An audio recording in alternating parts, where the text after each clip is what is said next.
ಮನೆಯಲ್ಲಿ ಹಾರಾಡಿದ ಮೇಲೆ ಆಗಸ್ಟ್ 15 ಬಳಿಕ ಈ ಧ್ವಜಗಳ ಕಥೆ ಏನಾಗತ್ತೆ? ಹಾದಿ ಬೀದಿಯಲ್ಲಿ ಇವು ಬಿದ್ದು ಬಿಜೆಪಿಯ ಧ್ವಜಗಳು ಹೆಂಗೆ ಬೀದಿನಲ್ಲಿ ಓಡಾಡ್ತಿರ್ತವೋ ಆ ರೀತಿ ರಾಷ್ಟ್ರಧ್ವಜಕ್ಕಾದ್ರೆ ಅದು ಅಪಮಾನವಲ್ವೇ? ಒಂದು ಜವಾಬ್ದಾರಿ ಸರ್ಕಾರ ಏನ್ ಮಾಡಬೇಕಾಗಿತ್ತು ಅಂದ್ರೆ ಧ್ವಜ ಹಾರಿಸಿ ಅನ್ನೋದಲ್ಲ. 75ನೇ ವರ್ಷ ಸ್ವಾತಂತ್ರ್ಯೋತ್ಸವದ ಬಾಬ್ತು ನಾನು 10 ಕಲ್ಯಾಣ ಕಾರ್ಯಕ್ರಮಗಳನ್ನ ಘೋಷಣೆ ಮಾಡ್ತೀನಿ. ನಿಮ್ಮ ದಾರಿದ್ರ್ಯವನ್ನು ನಿವಾರಿಸ್ತೀನಿ, ನಿಮ್ಮ ಶಿಕ್ಷಣದ ಸಂಕಟಗಳನ್ನು ನಿವಾರಿಸ್ತೀನಿ, ನಿಮ್ಮ ಆರೋಗ್ಯ ಸಮಸ್ಯೆಗಳನ್ನು ನಿವಾರಿಸ್ತೀನಿ ಅನ್ನೋ ವಾಗ್ದಾನವನ್ನು ಕೊಡಬೇಕಾಗಿದೆ. ಸ್ವಾತಂತ್ರ್ಯ ಹೋರಾಟದಲ್ಲಿ ಭಾಗವಹಿಸಿದಂತ RSS ಧುರೀಣರು ಯಾರಿದಾರಪ್ಪ ಅವರದೆಲ್ಲ ಒಂದು ಲಿಸ್ಟ್, ಫೋಟೋ, ಜೀವನ ಚರಿತ್ರೆಯನ್ನು ಹಾಕಿ ನಮ್ಗೆ ಗೊತ್ತಾಗಬೇಕಾಗಿದೆ. 75ನೇ ವರ್ಷದಲ್ಲಿ ಎದೆ ಬಡ್ಕೊಂಡು ರಾಷ್ಟ್ರಪ್ರೇಮದ ಬಗ್ಗೆ ಮಾತಾಡ್ತಾ ಇರೋರು ಸ್ವಾತಂತ್ರ್ಯ ಸಮರದಲ್ಲಿ ಭಾಗವಹಿಸಿದ್ರ ಅಂತ. ಈ ಹಿಂದೆ ನಾನು ಅದನ್ನು ಕೇಳಿದಾಗ ನನಗೆ ಒಂದೇ ಒಂದು ವ್ಯಕ್ತಿಯ ದಾಖಲೆಯನ್ನು RSS ಗೆಳೆಯರು ನೀಡಿರಲಿಲ್ಲ. ಮನೆ ಮನೆಯಲ್ಲಿ ಧ್ವಜ ಹಾರಿಸಿ ನಿಮ್ಮ ಡಿಪಿಗಳಲ್ಲೂ ರಾಷ್ಟ್ರಧ್ವಜ ಇರಲಿ ಅಂತ ಮೋದಿ ಅವರು ಒಂದು ಕರೆ ಕೊಟ್ಟು ದೇಶದ ಕೋಟ್ಯಂತರ ಮನೆಗಳಲ್ಲಿ ಧ್ವಜ ಹಾರಿಸುವಂತ ಒಂದು ಅಭಿಯಾನ ಶುರುವಾಗಿದೆ. ಇಷ್ಟು ಪ್ರಮಾಣದ ಧ್ವಜ ಎಲ್ಲಿಂದ ಬರುತ್ತೆ ಅಂತಂದ್ರೆ ಅದೆಲ್ಲವೂ ಪಾಲಿಸ್ಟರ್ ಧ್ವಜಗಳು, ಚೀನಾದಿಂದ ಆಮದು ಮಾಡಿದಂತ ಧ್ವಜಗಳು ಇದಾವೆ ಅನ್ನುವಂತ ಪುಕಾರಿದೆ. ಧ್ವಜ ಸಂಹಿತೆಯ ಪ್ರಕಾರ ಈ ದೇಶದ ಸ್ವಾವಲಂಬಿತನವನ್ನ ಪ್ರತಿನಿಧಿಸುವ ಖಾದಿ ಬಟ್ಟೆಯಲ್ಲಿ ರಾಷ್ಟ್ರಧ್ವಜ ಮಾಡಬೇಕು ಅಂತ ಇತ್ತು. ಆದ್ರೆ ಅಷ್ಟನ್ನು ಪೂರೈಸಕ್ಕಾಗತ್ತಾ? ಖಾದಿಗೆ ಅಷ್ಟು ಸಾಮರ್ಥ್ಯ ಇದೆಯಾ? ಆದ್ರಿಂದ ತುರ್ತಾಗಿ ಈ ಪಾಲಿಯಸ್ಟರ್ ನ ಬಳಕೆ ಮಾಡಬೇಕಾಗಿ ಬಂದಿದೆ ಅಂತೆಲ್ಲ ಸಮರ್ಥನೆಗಳಿದ್ದಾವೆ. ಏನು 75ನೇ ವರ್ಷದ ಸ್ವಾತಂತ್ರ್ಯೋತ್ಸವ ಬರುತ್ತೆ ಅಂತ ಕಳೆದ 4 ತಿಂಗಳಿನಲ್ಲಿ ಗೊತ್ತಾಗಿದೆ. 2 ವರ್ಷದಿಂದ ಪೂರ್ವ ತಯಾರಿ ಮಾಡಿಕೊಂಡು ಖಾದಿ ಕ್ಷೇತ್ರಕ್ಕೆ ಒಂದು ಆರ್ಡರ್ ಕೊಟ್ಟಿದ್ರೆ ಇವತ್ತು ಖಾದಿಯಲ್ಲಿ ಆ ಧ್ವಜಗಳು ತಯಾರಾಗ್ತಿದೆ. ಅದರ ಬೆಲೆ ಜಾಸ್ತಿ ಅಂತಂದ್ರೂ ಸರ್ಕಾರ ಈಗಾಗಲೇ ಕೊಡ್ತಿರೋ ರಿಬೇಟ್ ಮೂಲಕ ಒಂದು ಸಬ್ಸಿಡಿಯನ್ನು ಕೊಡಬಹುದಾಗಿತ್ತು. ಇದೆಲ್ಲ ಸರ್ಕಾರ ಉದ್ದೇಶಪೂರ್ವಕವಾಗಿ ಧ್ವಜ ಸಂಹಿತೆಯಲ್ಲಿರುವಂತಹ ಒಂದು ನೈತಿಕತೆ ಏನಿದೆ ಅದನ್ನ ಪಕ್ಕಕ್ಕೆ ಸರಿಸಿರೋದು ಬಹಳ ಖಚಿತವಿದೆ. ಇರಲಿ, ತುಂಬಾ ಜನ ಪ್ರಾಜ್ಞರಿಗೆ ಇರುವ ಆತಂಕ ಏನು ಅಂದ್ರೆ ಈ ಕೋಟ್ಯಂತರ ಧ್ವಜಗಳು ಮನೆಯಲ್ಲಿ ಹಾರಾಡಿದ ಮೇಲೆ ಆಗಸ್ಟ್ 15 ಬಳಿಕ ಈ ಧ್ವಜಗಳ ಕಥೆ ಏನಾಗತ್ತೆ? ಹಾದಿ ಬೀದಿಯಲ್ಲಿ ಇವು ಬಿದ್ದು ಬಿಜೆಪಿಯ ಧ್ವಜಗಳು ಹೆಂಗೆ ಬೀದಿನಲ್ಲಿ ಓಡಾಡ್ತಿರ್ತವೋ ಆ ರೀತಿ ರಾಷ್ಟ್ರಧ್ವಜಕ್ಕಾದ್ರೆ ಅದು ಅಪಮಾನವಲ್ವೇ? ಅದನ್ನು ತಡೆಯೋದೆಂಗೆ? ಇತ್ಯಾದಿ ಕಳವಳ ಆತಂಕಗಳಿದ್ದಾವೆ. ಇದನ್ನು ನಿಲ್ಸಕ್ ಸಾಧ್ಯನೇ ಇಲ್ಲ. ಯಾವ ಸರ್ಕಾರದ ಅಧಿಕಾರಿಗಳನ್ನು ನೀವು ಆತ್ಮೀಯವಾಗಿ ಮಾತಾಡಿಸಿದ್ರೆ ಅವರು ಈ ಆತಂಕವನ್ನು ವ್ಯಕ್ತಪಡಿಸ್ತಿದ್ದಾರೆ. ಏನ್ ಮಾಡೋದು ಸರ್? ನಾಳೆ ದಿನ ಬೀದಿಯಲ್ಲಿ, ಅಲ್ಲಿ ಇಲ್ಲಿ, ಚರಂಡಿಯಲ್ಲಿ, ಹಸುವಿನ ಕೊಂಬಿನಲ್ಲಿ ಈ ರಾಷ್ಟ್ರಧ್ವಜ ನೇತಾಡ್ಕೊಂಡಿದ್ರೆ ಯಾರ ಮೇಲೆ ಕ್ರಮ ಕೈಗೊಳ್ಳೋದು? ಆದ್ರೆ ನಾವು ಗಮನಿಸಬೇಕಾದ್ದು, ಈ ಹಿಂದೆ ಈ ದೇಶದ ವೈರಾಗ್ಯ, ಸ್ಥೈರ್ಯ, ಆಧ್ಯಾತ್ಮಿಕತೆಯ ಸಂಕೇತವಾಗಿದ್ದಂತ ಭಗವಧ್ವಜವನ್ನು ಈಗಾಗಲೇ ಕಳೆದ 75 ವರ್ಷಗಳಲ್ಲಿ RSS ಸಂಪೂರ್ಣ ಕ್ಷುಲ್ಲಕಗೊಳಿಸಿ ಬಂಟಿಂಗ್ ಮಟ್ಟಕ್ಕೆ ಇಳಿಸಿ ಆಗಿದೆ. ಭಗವಧ್ವಜಕ್ಕೆ ಅದರ ಕಾವಿ ಬಣ್ಣಕ್ಕೆ, ಕೇಸರಿ ಬಣ್ಣಕ್ಕಿಂತ ಬಹಳ ಉನ್ನತವಾದ ಮರ್ಯಾದೆಯನ್ನ ಕಳೆದು ಕಳ್ಳಕಾಕರ ಕೈನಲ್ಲಿ, ರೌಡಿಗಳ ಕೈನಲ್ಲಿ, ಭ್ರಷ್ಟರ ಕೈನಲ್ಲಿ, ಕಿರ್ಚಾಡುವವರ ಕೈಯಲ್ಲಿ, ಕೋಮುದ್ವೇಷ ಹರಡುವವರ ಕೈಯಲ್ಲಿ ಈ ಭಗವಧ್ವಜ, ಕೇಸರಿ ಧ್ವಜವನ್ನ ಕೊಟ್ಟು RSS ಮತ್ತು ಅದರ ಸಂಘ ಸಂಸ್ಥೆಗಳು ಕೇಸರಿ ಬಣ್ಣಕ್ಕಿದ್ದ ಭಗವಧ್ವಜಕ್ಕಿದ್ದಂತ ಆಧ್ಯಾತ್ಮಿಕತೆಯ ಔನ್ನತ್ಯವನ್ನು ಈಗಾಗಲೇ ಬೀದಿ ಪಾಲು ಮಾಡಿದೆ. ಈಗ ಅದು ರಾಷ್ಟ್ರಧ್ವಜಕ್ಕೆ ಕೈ ಹಾಕಿದೆ ಅಷ್ಟೇ. ನಾವು ಸ್ಪಷ್ಟವಾಗಿ ತಿಳ್ಕೊಳ್ಬೇಕಾದ ಅಂಶ. ಗಮನಿಸಬೇಕಾದ ಈ ಭಗವಧ್ವಜ ಕೂಡ ಉತ್ತರ ಭಾರತದ ದೇವಸ್ಥಾನಗಳ ಮೇಲೆ ಇರ್ತಿತ್ತಷ್ಟೇ. ಯಾವುದೋ ಹಬ್ಬ ಹರಿದಿನಗಳ ಜಾತ್ರೆ ದಿವಸ ಮಾತ್ರ ಬೀದಿಯಲ್ಲಿರ್ತಿತ್ತು. ಉಳಿದ ದಿವಸಗಳಲ್ಲಿ ಅದು ಅಲ್ಲೇನೆ ನಿತ್ಯದಲ್ಲಿ ಹಾರಾಡುವಂತ, ತೂಗಾಡುವಂತ, ಕೈಯಲ್ಲಿ ಹಿಡಿದು ಕಿರಿಚಾಡುವಂತ ಒಂದು ಧ್ವಜ ಆಗಿರಲಿಲ್ಲ ಅದು. ದಕ್ಷಿಣ ಭಾರತದ ದೇವಸ್ಥಾನಗಳಲ್ಲಂತೂ ಭಗವಧ್ವಜ ಇರಲೇ ಇಲ್ಲ. ಇದು ಒಂದು ಅಂಶ. ಮತ್ತೆ ಒಂದು ಧ್ವಜದ ಹಿಂದೆ ಔತ್ಕೊಂಡು ದ್ವೇಷವನ್ನು ಹರಡುವಂತಹದ್ದು, ಯಾರನ್ನೋ ಬಡಿಯುವ, ಯಾರನ್ನೋ ತುಳಿಯುವಂತ ಒಳಸಂಚಿನ ಮಾರ್ಗಗಳಿಗೆ ಒಂದು ಧ್ವಜದ ಸಾಂಕೇತಿಕತೆ ಎಂದೂ ಅವಕಾಶ ಕೊಟ್ಟಿರಲಿಲ್ಲ. ಇವತ್ತು ನಾವು ಗಮನಿಸಬೇಕಾದ್ದು RSS ಭಗವಧ್ವಜದ ಮೂಲಕ ಏನ್ ಮಾಡ್ತಿದೆ ಅದನ್ನು ರಾಷ್ಟ್ರಧ್ವಜದ ಮೂಲಕವೂ ಮಾಡಕ್ಕೆ ಹವಣಿಸ್ತಿದೆಯಾ ಅನ್ನೋದು ನನ್ನ ಆತಂಕ. ಗಮನಿಸಬೇಕಾದ್ದು ಭಗವಧ್ವಜವನ್ನು ಇಟ್ಕೊಂಡು, ರಾಷ್ಟ್ರಧ್ವಜವನ್ನು ಇಟ್ಕೊಂಡು ಹೇಳುವ ಹೇಳಿಕೆಗಳ ಬಗ್ಗೆ ಅಲ್ಲ, ಆ ಮಂದಿ ಮಾಡ್ತವರ ಕೃತ್ಯಗಳ ಬಗ್ಗೆ ನಾವು ಗಮನಿಸಬೇಕು. ಕೇಸರಿ ಧ್ವಜವನ್ನು ಬಳಸ್ತಾ ಇರುವಂತ ಬಹುತೇಕರನ್ನು ನೋಡಿ ಅವರು ರಾಷ್ಟ್ರಪ್ರೇಮದ ಹೆಸರಿನಲ್ಲಿ ಕೋಮುದ್ವೇಷವನ್ನು ಹರಡಿಸೋದು ಬಿಟ್ರೆ ರೈತರ ಸಮಸ್ಯೆಗಳ ಬಗ್ಗೆ, ದಲಿತರ ಸಮಸ್ಯೆಗಳ ಬಗ್ಗೆ, ಕಾರ್ಮಿಕರ ಬವಣೆ ಬಗ್ಗೆ ಎಂದೂ ಮಾತಾಡಿದ್ದಿಲ್ಲ. ಬಹುತೇಕ ನೀವು ಅವರ ಚರ್ಯೆಗಳನ್ನು ನೋಡಿದ್ರೆ ಒಂದು 2-3 ಮುಖ್ಯವಾದ ಕಾಣಿಸುತ್ತೆ. ಒಂದು,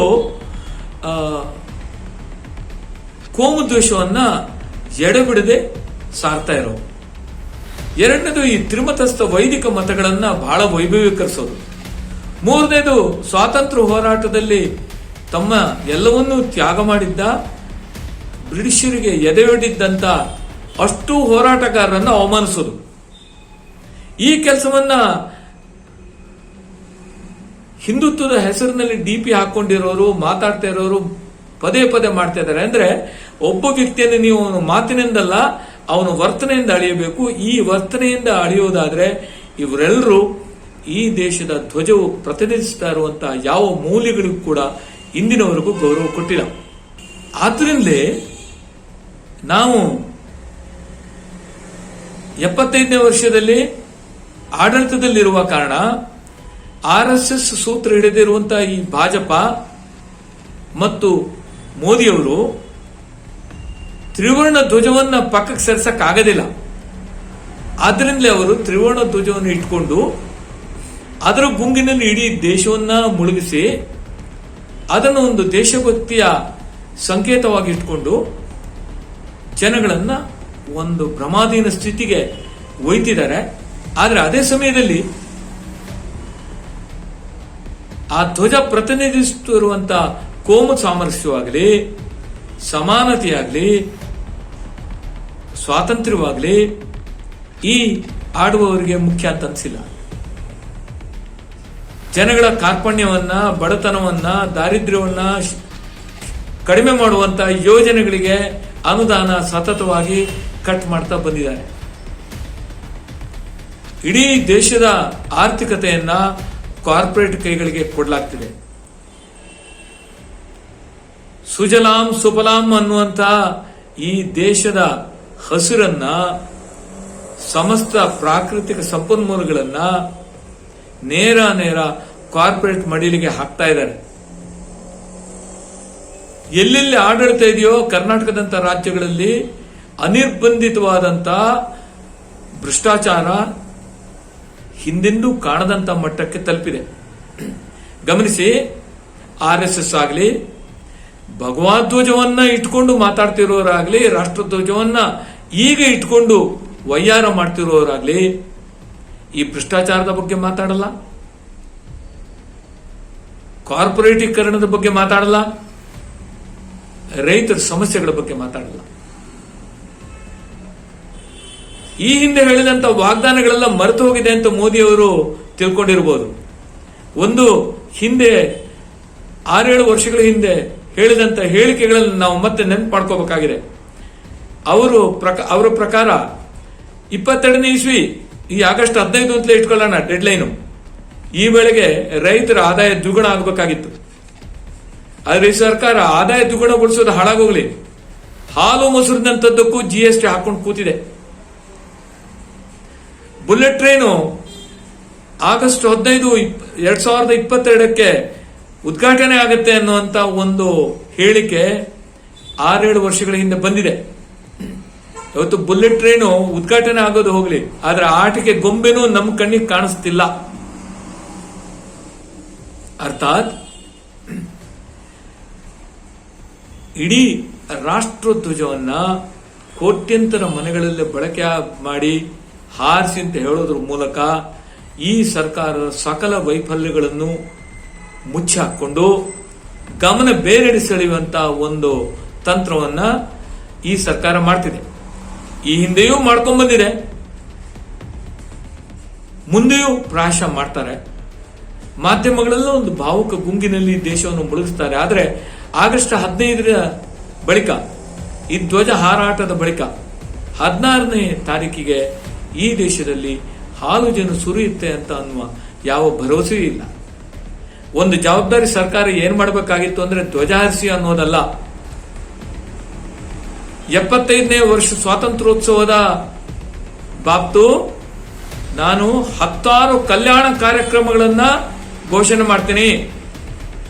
ನಿಮ್ಮ ದಾರಿದ್ರ್ಯವನ್ನು ನಿವಾರಿಸ್ತೀನಿ, ನಿಮ್ಮ ಶಿಕ್ಷಣದ ಸಂಕಟಗಳನ್ನು ನಿವಾರಿಸ್ತೀನಿ, ನಿಮ್ಮ ಆರೋಗ್ಯ ಸಮಸ್ಯೆಗಳನ್ನು ನಿವಾರಿಸ್ತೀನಿ ಅನ್ನೋ ವಾಗ್ದಾನವನ್ನು ಕೊಡಬೇಕಾಗಿದೆ. ಅದ್ಯಾವುದನ್ನು ಈ ಸರ್ಕಾರ ಮಾಡಿಲ್ಲ. ಮೂಲತಃ ಕೋಮುವಾದಿ ಹಿಂದುತ್ವದ ಅಜೆಂಡಾವನ್ನ ಬಿಟ್ಟುಕೊಡದೆ ರಾಷ್ಟ್ರಧ್ವಜವನ್ನ ಮುಂದಿಟ್ಟುಕೊಂಡು ಅದನ್ನ ಮುಖವಾಡ ತರ ಬಳಸಿ ತನ್ನ ಕಾರ್ಯವನ್ನ ಈ ಸರ್ಕಾರ ಮುಂದುವರಿಸುತ್ತೆ. ಅದಕ್ಕೆ ನಾನು ಹೇಳಿದ್ದು ಎದೆಯೊಳಗೆ ಭಗವ, DPಯಲ್ಲಿ ತಿರಂಗ ಅಂತ. RSS ಮತ್ತು ಭಾಜಪ ಈ ರೀತಿಯ ಗಮನ ಬೇರೆ ಕಡೆ ಸೆಳೆದು ಈ ರಾಷ್ಟ್ರವನ್ನು ಬಾಧಿಸ್ತಾ ಇರುವಂತ ಸಮಸ್ಯೆಗಳ ಬಗ್ಗೆ ಕಿಂಚಿತ್ತೂ ಗಮನ ಕೊಡದೆ ಈ ದೇಶವನ್ನು ಒಂದು ಭ್ರಾಮಕ ಸ್ಥಿತಿಯಲ್ಲಿ ಇಡ್ತಾ ಇರೋದಿದೆಯಲ್ಲ, ಈ ಪ್ರಯತ್ನಗಳ ವಿರುದ್ಧ ನಾವು ಹೇಳಬೇಕಾಗಿದೆ. ಒಂದೆರಡು ಕನಿಷ್ಠ ಪ್ರಶ್ನೆಗಳನ್ನು RSSಗೆ ಹಾಕಿದ್ರೆ ಸಾಕು. ನಾವು ಒಂದು, ಸ್ವಾತಂತ್ರ್ಯ ಹೋರಾಟದಲ್ಲಿ ಭಾಗವಹಿಸಿದಂತ RSS ಧುರೀಣರು ಯಾರಿದಾರಪ್ಪ, ಅವರದೆಲ್ಲ ಒಂದು ಲಿಸ್ಟ್, ಫೋಟೋ, ಜೀವನ ಚರಿತ್ರೆಯನ್ನು ಹಾಕಿ ನಮ್ಗೆ ಗೊತ್ತಾಗಬೇಕಾಗಿದೆ. 75ನೇ ವರ್ಷದಲ್ಲಿ ಎದೆ ಬಡ್ಕೊಂಡು ರಾಷ್ಟ್ರಪ್ರೇಮದ ಬಗ್ಗೆ ಮಾತಾಡ್ತಾ ಇರೋರು ಸ್ವಾತಂತ್ರ್ಯ ಸಮರದಲ್ಲಿ ಭಾಗವಹಿಸಿದ್ರಾ ಅಂತ. ಈ ಹಿಂದೆ ನಾನು ಅದನ್ನು ಕೇಳಿದಾಗ ನನಗೆ ಒಂದೇ ಒಂದು ವ್ಯಕ್ತಿಯ ದಾಖಲೆಯನ್ನು RSS ಗೆಳೆಯರು ನೀಡಿರಲಿಲ್ಲ. ಎರಡನೇದಾಗಿ RSS ರಾಷ್ಟ್ರಧ್ವಜವನ್ನು ಹಾರಿಸಕ್ಕೆ ಶುರು ಮಾಡಿದ್ದು ಈಗ ಒಂದು 10-15 ವರ್ಷಗಳ ಹಿಂದೆ. ಅಲ್ಲಿವರೆಗೂ ಅವರು ಆಗಸ್ಟ್ 15ರಂದು ಕೂಡ ರಾಷ್ಟ್ರಧ್ವಜವನ್ನು ಹಾರಿಸ್ತಾ ಇರಲಿಲ್ಲ. ರಾಷ್ಟ್ರಧ್ವಜದ ಬಗ್ಗೆ ಅವರಿಗಿದ್ದ ತಿರಸ್ಕಾರ, ಅವರಿಗಿದ್ದ ಆಕ್ಷೇಪಗಳು ಈಗಾಗಲೇ ಜನಜನಿತವಾಗಿದೆ. ನಾವು ಒಂದು ಕೇಳೋಣಪ್ಪ, ನಿಮ್ಮ ಶಾಖೆಗಳಲ್ಲಿ 13, 14, 15ನೇ ದಿವಸಗಳಿಂದಾದ್ರೂ, ಈ 3 ದಿವಸಗಳಲ್ಲಾದ್ರೂ ರಾಷ್ಟ್ರಧ್ವಜವನ್ನು ಹಾಕಿ ನಿಮ್ಮ ಸಂಘದ 1 ಗಂಟೆಯ ಆಟೋಟಗಳನ್ನು ಮಾಡಿ ನಾಗಪುರದಿಂದ ಹಿಡಿದು ಸಂಘದ ಎಲ್ಲಾ ಶಾಖೆಗಳಲ್ಲೂ ಕನಿಷ್ಠ 3 ದಿವಸನಾದ್ರೂ ಭಗವಾ ಧ್ವಜವನ್ನು ಪಕ್ಕಕ್ಕಿಟ್ಟು ರಾಷ್ಟ್ರಧ್ವಜವನ್ನು ಹಾರಿಸಲಿ, ಅದರ ದಾಖಲೆಗಳನ್ನು ಕೊಡ್ಲಿ. ಇದನ್ನು ಯಾಕೆ ಹೇಳ್ತಿದ್ದೀನಿ ಅಂದ್ರೆ, ಮಾಂಸ ತಂದು ದೇವಸ್ಥಾನಕ್ಕೆ ಹೋದ, ಚಪ್ಪಲಿ ಹಾಕೊಂಡು ಹಿರಿಯವರು ಎದುರು ಕೂತ ಅನ್ನುವಂತ ಕ್ಷುಲ್ಲಕವಾದಂತ ವಿಚಾರಗಳನ್ನು ಟ್ರೋಲ್ ಮಾಡಿ ಬೆಟ್ಟದ ಗಾತ್ರಕ್ಕೆ ಮಾಡುವಂತ ಭಾಜಪ ತನ್ನದೇ ಮಾತೃ ಸಂಸ್ಥೆ ಇದಕ್ಕೆ ಗೌರವ ಕೊಟ್ಟಿಲ್ಲ ಅನ್ನೋದನ್ನ ಒಪ್ಪಿಕೊಳ್ಬೇಕಾಗಿದೆ. ನನಗೆ ಗೊತ್ತೇ ಇಲ್ಲ ಸರ್ ಇಂಥದ್ದು ಮಾಡಿದಾರ ಅನ್ನುವ ಜಾಣ ನಟನೆಗಳನ್ನ ನಾವು ಎಕ್ಸ್ಪೋಸ್ ಮಾಡಬೇಕಾಗಿದೆ. ಪ್ರಾಯಶಃ ಈ ಸ್ವಾತಂತ್ರ್ಯೋತ್ಸವದಂದು ನಾವೆಲ್ಲರೂ ತ್ರಿವರ್ಣ ಧ್ವಜವನ್ನ ಹಾಕೊಳ್ಳೋದ್ರ ಜೊತೆಗೆ ಈ ತ್ರಿವರ್ಣ ಧ್ವಜವು ಸಂಕೇತಿಸುವಂತ ಕೋಮು ಸಾಮರಸ್ಯ, ಸಮಾನತೆ, ಆರ್ಥಿಕ ಸ್ವಾತಂತ್ರ್ಯ,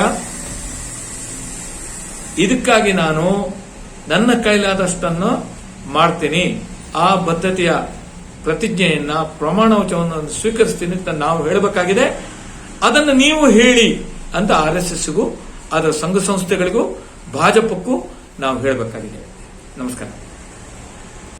ಇಂತಹ ಹಲವು ಸುದ್ದಿ ಮಾಹಿತಿ ವಿಶ್ಲೇಷಣೆಗಾಗಿ ಸನ್ಮಾರ್ಗ ನ್ಯೂಸ್ ಸಬ್ಸ್ಕ್ರೈಬ್ ಮಾಡಿ. ನಿರಂತರ ನೋಟಿಫಿಕೇಶನ್ ಪಡೆಯಲು ಬೆಲ್ ಐಕಾನ್ ಒತ್ತಲು ಮರೆಯದಿರಿ.